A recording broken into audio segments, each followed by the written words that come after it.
Hello folks, in this one I'm going to tell you about a few things that I hate about my Tesla Model Y. Now the parcel shelf is big and heavy and very sturdy.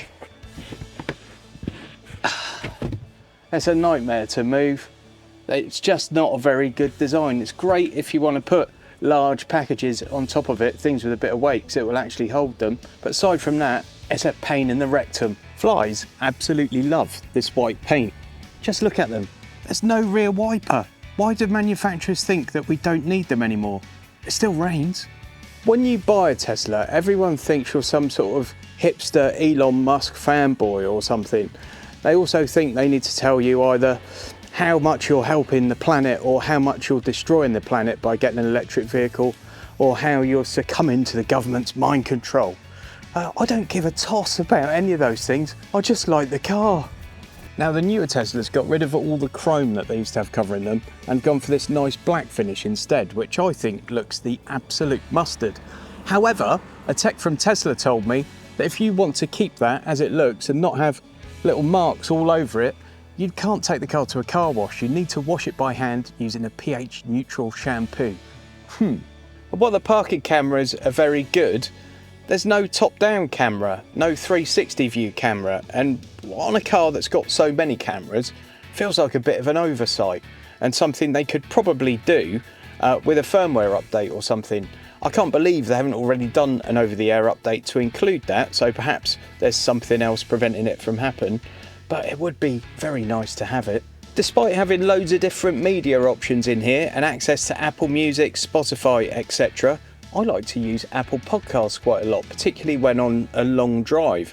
Now I can Bluetooth stream that to the stereo system here, but it'd be nice to have access to the app. And of course you don't have Apple CarPlay, you don't have the option for Apple CarPlay, which would resolve that instantly. Now the sat-nav system is brilliant and the way it incorporates charging stops is first class.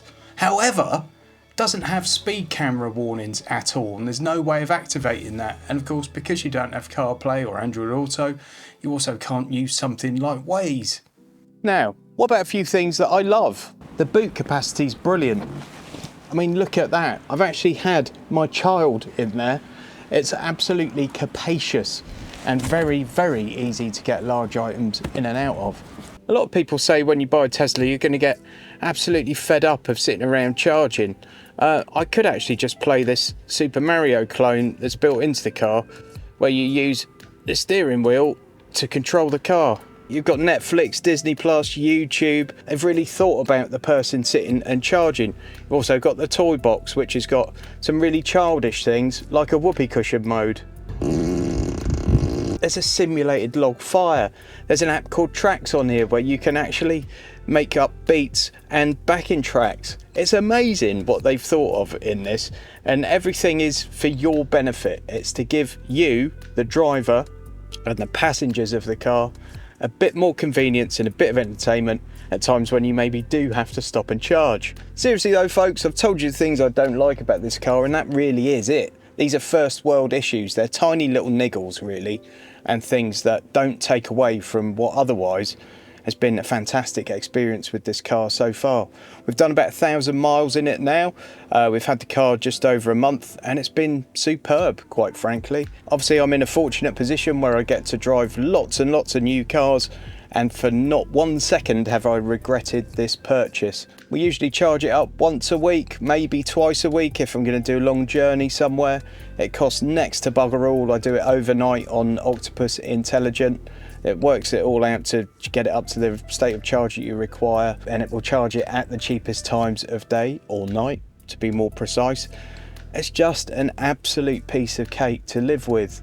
And 3 times so far I've used public chargers with the car and I haven't had any problems whatsoever. It's been a breeze. I'm not a huge Tesla fanboy. I'm not in love with Elon Musk. I'm not even in love with EVs. I don't have anything against EVs, but for me they have to be a good car first and foremost. I'm not obsessed by the fact it's electric and therefore I must love it like some out there. This car just does the job well.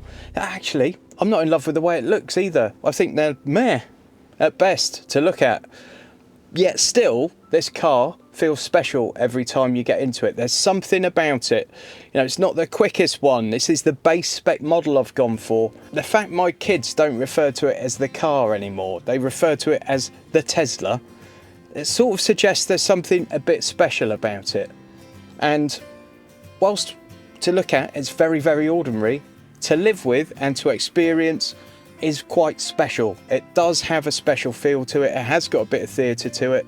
It does everything you want a family car to do very, very well. And it also manages to hold your interest.